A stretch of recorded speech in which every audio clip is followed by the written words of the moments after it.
Dans l'épisode d'aujourd'hui du podcast Kuboka, des dirigeants et des tueurs de quartier de Kabgayi se sont rendus là où de nombreux Tutsis s'étaient réfugiés, avec des listes des Tutsis qui devaient être tués. Cela s'est produit entre avril et juin 1994, avant que les forces de l'APR libèrent la ville de Kabgayi. Au cours des premières semaines de juin 1994, l'ancien premier ministre Kambanda-Jean a appelé Pauline Nyiramassouhouko pour redoubler d'efforts dans le soi-disant programme d'autodéfense civile en augmentant le nombre d'Interahamwe. Ils espéraient que chacune des 145 communes du Rwanda pourrait offrir au moins 30 jeunes une formation militaire afin de recevoir des armes qui sont introduites clandestinement au pays à cette époque.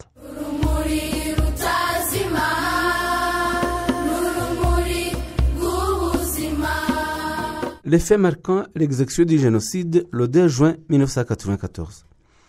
Les troupes d'IFPR Inkotanyi ont sauvé des Tutsis dans le camp de concentration de Kabgayi. Les réfugiés de Kabgayi étaient installés dans les différents bâtiments de l'église catholique repris ci-après.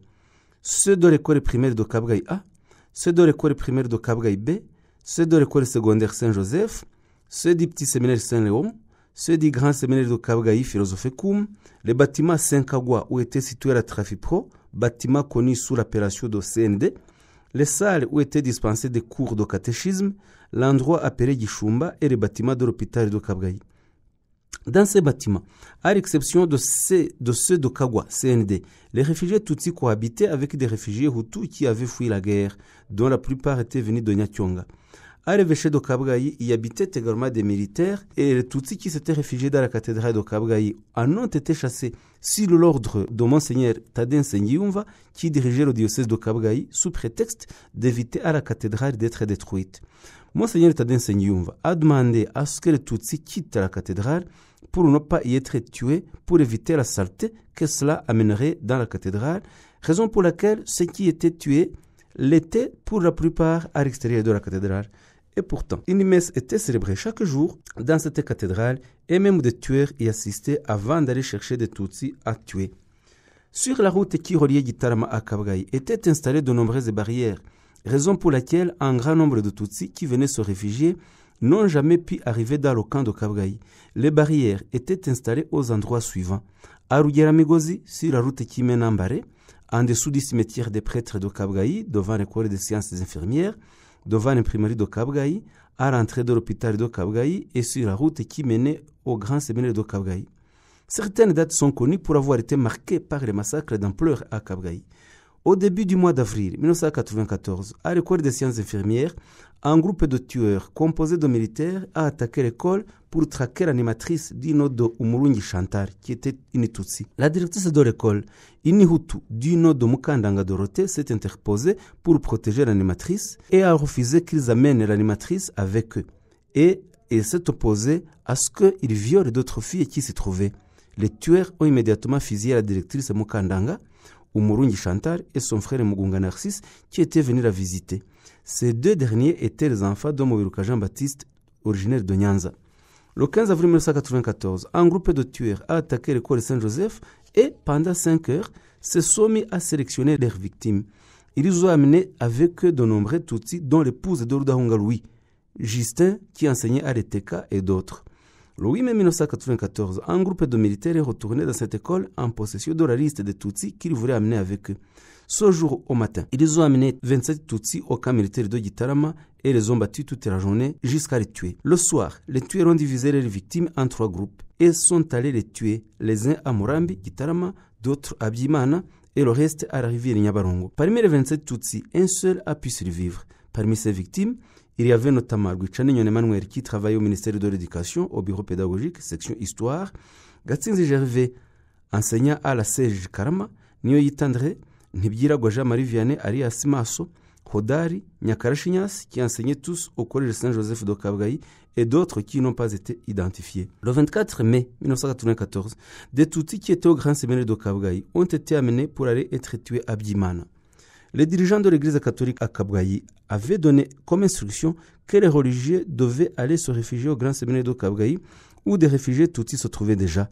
Il y avait même des réfugiés Hutus qui étaient venus de Kigali et d'ailleurs. Certains parmi les membres du gouvernement génocidaires Ilogé, dont Kambanda et Sindi Kubgabo, ainsi que Kalisa Nzabahimana et Eliezer Nitegeka. Mais le plus souvent, ils s'y rendaient la nuit. Chaque catégorie était installée à part, mais les religieux, quant à eux, cohabitaient sans aucune distinction.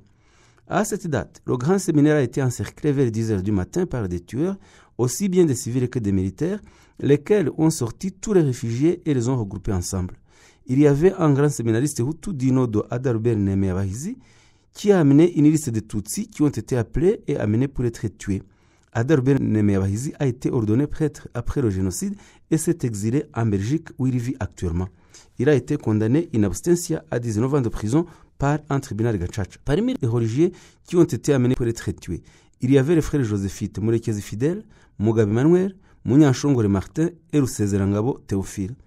Il y avait aussi les frères maristes Gatari Gaspard, Nyinhindi Canisius et Bisengimana Fabien. Les tueurs ont également amené la sœur Benebikira Dino de Benigne Manakana, les abbés Niwenshuti Célestin, Moussonela Cariste et Nyiribakwe Vedaste qui enseignaient au grand séminaire de Nyakibanda. Les tueurs ont également amené Karinda Viateur, journaliste à Radio Rwanda. Tous ceux-ci ont été tués alors que le même jour, Monseigneur Tadin Sengyumva était venu tenir une réunion avec les réfugiés. Mais quand il a vu les tueurs encercler le lieu, il est monté immédiatement dans sa voiture et est retourné à sa résidence. Le 29 mai 1994, des tueurs ont à nouveau attaqué l'école Saint-Joseph. Les tueurs avaient amené avec eux un bus dans lequel ils embarquaient les Tutsis qu'ils allaient tuer sur la rivière Nyabarongo.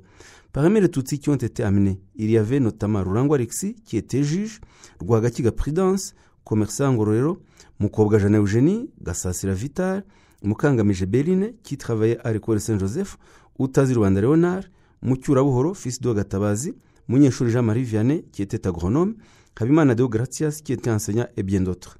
Au cours du mois de mai 1994, à une date non formellement identifiée, à l'endroit où était situé la Trafipro, endroit désigné comme sous la domination de CND, des militaires sont venus et ont amené des Tutsis, dont Isidore, fils de Ruyenzi, Kajangwe Célestin, Nizeyimana Jean Bosco et d'autres, qui ont tous été massacrés. Toujours au cours de ce mois, l'école primaire de Kabgayi a été attaquée par des tueurs de Mushubati appelés Abazuru, qui ont également à plusieurs reprises attaqué les différents bâtiments du camp de Kabgayi. Parmi les différentes attaques qu'ils ont menées à Kabgayi, lors de l'île d'El, ils ont tué 6 personnes dans le bois situé en dessous du centre des enfants handicapés. 2 attaques de grande ampleur ont été menées contre le petit séminaire Saint-Léo de Kabgayi entre les mois de mai et juin 1994. La première a été menée fin mai 1994 et de nombreux Tutsis ont été sélectionnés et amenés au cours d'une fouille dans cet établissement. Ces Tutsis ont été tués dans le bois de Bimana et ailleurs. La deuxième attaque a été menée par des Interahamwe de Mushubati qui se faisaient appeler Abazuru et qui ont amené des Tutsis de Mushubati qui s'étaient réfugiés à Kabgayi pour aller les tuer. Une attaque a été menée le 30 mai 1994 dans tous les endroits où s'étaient cachés les Tutsis à Kabgayi, parmi lesquels certains ont été sélectionnés et embarqués dans des bus pour aller être tués en Ngororero. Cette attaque a été menée par des assassins venus de Ngororero qui recensaient les corps sans vie de leurs victimes et lorsque des Tutsis manquaient à l'appel, les assassins allaient vérifier si ceux-ci ne s'étaient pas réfugiés à Kabgayi. C'est pourquoi ces Tutsis étaient amenés et tués en Ngororero, quoique parmi eux, il y en avait qui n'étaient pas originaires de cette localité. Parce qu'à Kabgayi s'étaient réfugiés des Tutsis qui étaient venus de nombreuses localités du pays, les autorités de diverses communes et des tueurs d'autres préfectures venaient à Kabgayi avec les listes de Tutsis originaires de leur commune qui s'étaient réfugiés à Kabgayi et amenaient ceux-ci les tuer dans d'autres localités. Les Tutsis étaient parfois dénoncés par des réfugiés Hutus avec lesquels ils cohabitaient, qui les avaient trouvés à Kabgayi et qui venaient de localités qui ont été prises par les troupes d'IFP Nkotany. Parmi les tueurs, il y avait des gendarmes, des militaires de la garde présidentielle, des militaires et des membres du gouvernement génocidaire. Les Tutsis étaient tués, mais également les femmes et les filles ont été violées. Les tueurs, souvent après avoir abusé d'elles. Des obus de gros calibre étaient parfois lancés sur les réfugiés Tutsis, surtout sur les bâtiments appelés CND, et tuaient certains d'entre eux. Des Tutsis qui s'étaient réfugiés à Kabgayi sont également morts de faim et de maladies causées par la saleté parce qu'il n'y avait plus d'eau. Les cadavres se sont accumulés, la puanteur est devenue insupportable et les tueurs ont pris la décision de ne plus tuer à l'intérieur du camp, mais d'amener des véhicules dans lesquels ils embarquaient les Tutsis à partir des plus éduqués et les plus nantis qu'ils avaient déjà recensés. Et surtout les hommes et les jeunes gens de sexe masculin pour aller les tuer dans une autre localité. Chaque jour, des Tutsis étaient tués, raison pour laquelle connaître le nombre exact des victimes est difficile. Parmi les responsables des massacres qui ont été commis à Kabgayi, il y avait notamment le sous-préfet Misago Rutegesha Antoine, que la judiciaire Gachacha du secteur Gitarama a condamné à la prison à perpétuité. Il était l'un des leaders de la CDR au niveau national, comme deuxième vice-président. Il y avait aussi le sous-préfet Gatera Gaspard, que la judiciaire Gachacha du secteur Gitarama a condamné à la prison à perpétuité. Gahute Manuel de Marere, qui était agent de renseignement à la préfecture de Gitarama, condamné à 30 ans de prison par la judiciaire Gachacha du secteur Gihumabe. Sagahutu Thomas, qui était agent du service émigration et immigration. Gilbert, qui était représentant du parti CDR de la ville de Gitarama. Le sergent-major Karata. Le séminariste Adalbert Nemeyabahizi, qui a dénoncé ses collègues religieux qui ont été tués. Il vit en Belgique et il a été ordonné prêtre. Il y avait aussi Gassirikare, un réfugié Hutu qui était venu de Nyakyonga, mais qui s'était infiltré parmi les Tutsis qui se trouvaient dans les bâtiments Trafipro et les dénonçait. Le sous-lieutenant Musabyimana, Philippe, fils de Théopiste, le major Nyirakizimana Marie, qui a été condamné à la prison à perpétuité et qui est incarcéré au Rwanda. Tuyisenge Narcisse, condamné à 15 ans de prison. Hakizimana Papias, condamné à 15 ans de prison. Nicolas Arias Bob, fils de Lupacha Janvier, qui a été condamné à 19 ans de prison. Et Rondir, qui lui aussi a été condamné à 19 ans de prison. Il y avait aussi Nejia Protogène, qui a été condamné à 30 ans de prison. Ces derniers ont tous été condamnés par la judiciaire Gachacha de Gitarama et bien d'autres. Parmi les tueurs d'Omushubati, il y avait notamment Saddam, Mitterrand, Bassese Kaza, Twagirimana Clément, Protogène, Evode, fils de Revokati, Mutabaruka Hassan, les militaires Rachidi Essemanyez Jean-Claude, Mugemana, Kimonyo Tarsis, qui était chauffeur, des militaires qui portaient des noms d'emprunt comme Shitani et Kajisho, qui vivaient dans le camp militaire de Gitarama et étaient souvent en compagnie d'un civil Dino de Gikeri, Nsanzineza Vincent et d'autres. La prise de Kabgayi a mis à mal le gouvernement Kambanda, lequel a intensifié la mise en œuvre du génocide et ses démarches pour l'acquisition d'armes et de munitions pour achever une fois pour toutes l'extermination de Tutsis. Cela commença à partir du 3 juin 1994. En effet, le gouvernement de Kambanda a décidé de continuer à massacrer les Tutsis et les conseils des ministres ont mis beaucoup d'efforts pour réaliser cette priorité criminelle. Paulina Nyiramasuhuko, ministre de la Famille, a consigné dans son agenda que le Conseil des ministres du 1er juillet 1994 a décidé que les ministres devaient continuer à superviser la mise en œuvre du génocide à travers le programme autodéfense civile dans toutes les préfectures. La préfecture de Gitarama devait continuer à être supervisée par le ministre Kalisa Nzabonimana, celle de Gisenyi par le ministre Augustin Ngirabatware et Jean de Dieu Habineza, et les autres préfectures par les ministres qui leur avaient été assignés. Dans le cadre de l'accélération de l'autodéfense civile, Nyiramasuhuko était chargé de la supervision de ce programme criminel de la préfecture de Butare. Karemera Edouard et Eliezer Niyitegeka s'occupaient de la préfecture d'origine Kibuye. Le 31 mai 1994, Nyiramasuhuko a également consigné dans son agenda qu'elle a organisé des réunions dans les communes Muyaga, Rusatira, Ruhashya et Nyabisindu. Elle n'a cependant pas identifié qui a participé à ces réunions, mais a mentionné qui ont été discutés les aspects relatifs à la guerre. Elle a notamment écrit, je cite, « Approvisionner les troupes au front n'est pas possible. Elles doivent prendre les provisions sur ce qu'il y a sur place. » Fin de citation. Nyiramasuhuko a écrit sur la manière dont le génocide contre les Tutsis devait continuer à être mis en œuvre et elle a exprimé notamment à ces termes, je cite, « Fouiller toutes les habitations, débroussailler et déboiser partout, fournir à la population des vêtements chauds, acquérir des machettes, intensifier la surveillance, sélectionner 2000 jeunes gens de confiance en dehors de 2 jours et se parer de feuilles de bananier sèches en guise de signe de ralliement de personnes ayant le même objectif. » Fin de citation. Nyiramasuhuko a désigné par leur nom les autorités qui devaient coordonner la sélection des jeunes gens d'Ambutare. En plus de ceux qui étaient chargés de la mise en œuvre du génocide dans les communes et de fournir le matériel nécessaire, Nyiramasuhuko notait que la commune Maraba devait être supervisée par Munyeragwe, directeur de la prison de Butare, qui avait été chargé de sélectionner 30 jeunes gens. La commune Rushashya était supervisée par Mathias Bushishi, procureur de la République à Butare, et qui avait été chargé de sélectionner 30 jeunes gens. Commune Rusatira, supervisée par Sylvain Hanouari, qui était chef du service de renseignement à la préfecture de Butare, et qui avait été chargé aussi de sélectionner 60 jeunes gens dans la commune Rusatira. La commune Mugusa était supervisée par le colonel Alphonse Neziriayo, préfet de Butare, qui avait été chargé de sélectionner 60 jeunes gens Hutus. Les communes de Runyinya et Gishamvu, le nombre de jeunes gens sélectionnés n'était pas mentionné par Nyiramasouko, mais Nyiramasouko a indiqué que c'était le sous-préfet Asiel Simbarikure qui devait s'en charger. Cette intention d'augmenter le nombre d'Interahamwe dans tout le pays a été confirmée par Jean Kambanda, qui, en date du 4 juin 1994, a consigné dans son agenda que pour vaincre l'ennemi, il est désormais nécessaire de sélectionner 30 jeunes gens Hutus dans chaque commune, c'est-à-dire 30 fois 145 communes, c'est-à-dire au total 4350 jeunes gens Hutus. La coordination de cette opération a été assignée à la ministre Paulina Nyiramasouko. À cette période, il se disait aussi que les armes qui avaient été commandées en Afrique du Sud devaient arriver au Rwanda le lundi 7 juin 1994 dans l'avant-midi. Dans son agenda, Nyiramasouko a également écrit qu'une attention particulière devait être prêtée à la commune Ngoma à Butare et qu'il était nécessaire de ratisser les bois pour débusquer les personnes qui s'y étaient cachées parce que le territoire de cette commune est couvert aux 3/4 par des bois. Nyiramasouko a aussi noté qu'à chacun doit être assigné une tâche et que dans chaque cellule, il doit y avoir au minimum 5 responsables. Elle a aussi révélé que l'Université nationale du Rwanda à Butare avait demandé de recevoir des armes dans le cadre de l'autodéfense civile et que l'université était prête à payer le prix de ces armes.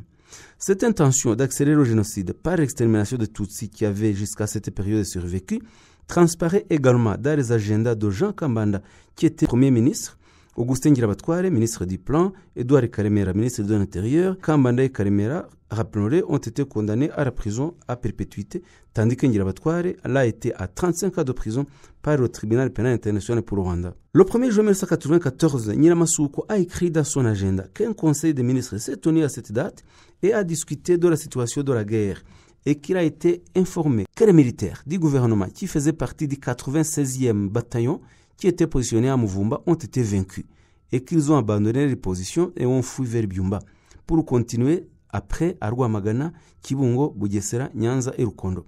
Nyiramasouko a écrit que le conseil du gouvernement a conclu que l'armée avait besoin de matériel et qu'elle avait le problème d'avoir des complices du FPR Inkotanyi dans ses rangs, disait-il.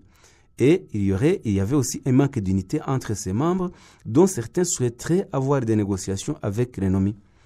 Nyiramasouko a consigné dans son agenda que lors de son conseil des ministres du 1er juillet 1994, celui-ci a également discuté sur l'achat d'armes, de munitions et autres matériels militaires.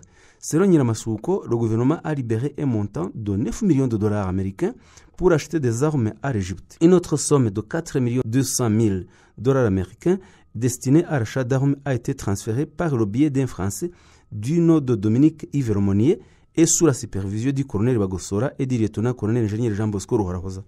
Nyiramasouko a aussi mentionné qu'une autre somme de 2 200 000 dollars américains avait été payée il y avait déjà 7 mois pour l'acquisition d'armes et qu'il y avait un espoir que ces armes allaient être livrées au Rwanda. Toujours selon Nyiramasouko, Frodouari Karamira était en mission à l'étranger pour négocier un achat d'armes mais n'était pas encore rentré au pays. Dans l'agenda de Jean Kambanda, il apparaît que dans son conseil des ministres du 1er juin 1994, le gouvernement a décidé que la banque de Kigali devait être contrainte de libérer de la monnaie en devises étrangères pour que ces armes puissent être achetées. Dans son agenda, Augustin Ngirabatware mentionne cette problématique pour le gouvernement de la source des sommes nécessaires et écrit que lors du conseil des ministres du 6 juin 1994, le gouvernement a décidé que la monnaie en devises disponible à la Société nationale d'assurance du Rwanda, Sonarwa, devait être libérée et utilisée. Dans le contenu de l'agenda de Jean Kambanda, relatif au Conseil des ministres du 4 juin 1994, il est écrit que le Conseil du gouvernement a aussi discuté de la recherche de près de 1500 mercenaires pour appuyer l'armée du gouvernement. Dans la réunion du 5 juin 1994, Kambanda a eu avec le commandant de l'armée et de la gendarmerie, comme il l'a écrit dans son agenda, il a été décidé d'aller à la recherche de ces mercenaires aux États-Unis d'Amérique et en Belgique. Le conseil du gouvernement du 4 juin 1994 a également décidé que, parce que la ville de Gitarama avait été prise par le FPR Inkotanyi et militaire, le major Rukurikiyezu Jean Damascène avait été nommé préfet en remplacement de Fidèle Uwizeye. L'agenda de Jean Kambanda mentionne aussi que le conseil des ministres du 6 juin 1994 a libéré de grosses sommes d'argent destinées à 2 contrats de commande d'armes en Chine. Le premier contrat portait sur un montant de 1 600 000 $ américains, tandis que le deuxième portait sur 2 200 000 $ américains. Ce conseil a mentionné également l'existence d'un contrat que Jean Kambanda avait signé avec un Français dont l'identité n'a alors pas été révélée. Celui-ci a cependant pu être identifié plus tard après le génocide en la personne de Dominique Yves-Romonier, qui possédait une société commerciale d'armement Dino Dodir Invest qui avait son siège à Annecy en France. Dans son agenda, Kambanda écrit également que parmi les sujets discutés au cours du Conseil des ministres du 4 juin 1994, il a été constaté que l'image du gouvernement criminel était exécrable à l'étranger et qu'il fallait faire tout son possible pour l'améliorer. Kambanda n'a évidemment pas mentionné que la cause de cette mauvaise image était le massacre commis par son gouvernement, quoiqu'il est évident que ça n'était bien la cause. Kambanda écrit également que la France était prête à le soutenir, mais qu'elle a demandé que Kambanda et son gouvernement se mettent rapidement à la recherche de preuves que l'Ouganda soutient activement le FPN Nkotany, ce qui permettrait à la France de se servir de ce prétexte pour justifier l'assistance qu'elle était disposée à apporter au gouvernement génocidaire. Dans l'agenda d'Ongirabatware se trouvent des éléments relatifs à la nouvelle stratégie de communication qui devait être adoptée. Ngirabatware écrit en effet que le Conseil des ministres du 6 juin 1994 a décidé de la signature de contrats de communication avec 3 sociétés françaises et américaines spécialisées en la matière et qui devaient aider le gouvernement à escamoter la mise en œuvre du génocide. Il a été également décidé que le président de la République et le Premier ministre devaient entreprendre des voyages à l'étranger pour expliquer la légitimité du conflit qu'ils menaient. C'est dans ce cadre que le président Sindi Koubrabo devait d'abord aller à Addis Abeba, au siège de l'Organisation de l'Unité africaine, pour y faire du lobbying auprès des États africains. Et une guerre médiatique devait désormais être menée par le gouvernement criminel. Augustin Ngirabatware a également mentionné dans son agenda que le Conseil des ministres du 4 juin 1994 a constaté qu'au sein des miliciens et des militaires, certains d'entre eux étaient privilégiés par rapport aux autres, d'où des problèmes de mésentente alors qu'ils devaient être unis pour combattre efficacement l'ennemi. Ce Conseil du 6 juin 1994 a également discuté du problème de la présence de soi-disant complices de FPN Nkotany au sein de l'armée gouvernementale, dont certains étaient des Tutsis, mais que parmi les Hutus du sud du pays, il y avait aussi des complices de l'ennemi, à cause des problèmes de mésentente basés sur le régionalisme nord-sud. Ce problème de régionalisme a également été consigné par Kambanda dans son agenda, dans lequel il a écrit qu'il y avait des problèmes de mésentente au sein de l'armée, et il a ajouté que personne ne devrait exagérer le problème de complicité au sein de la gendarmerie.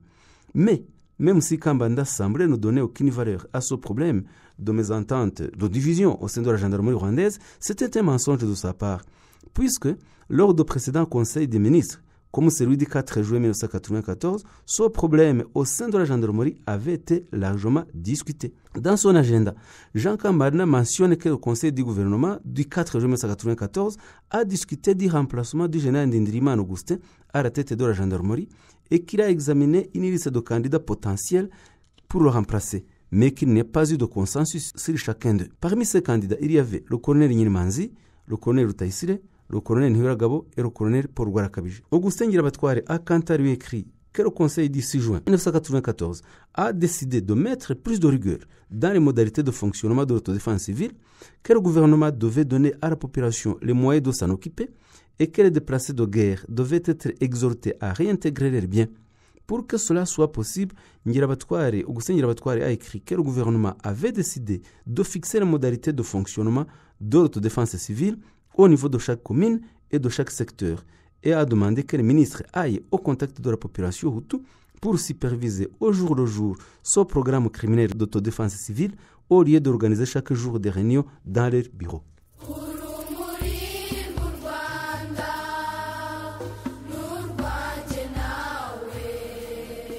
Merci d'avoir écouté ce nouvel épisode du podcast Kwibuka.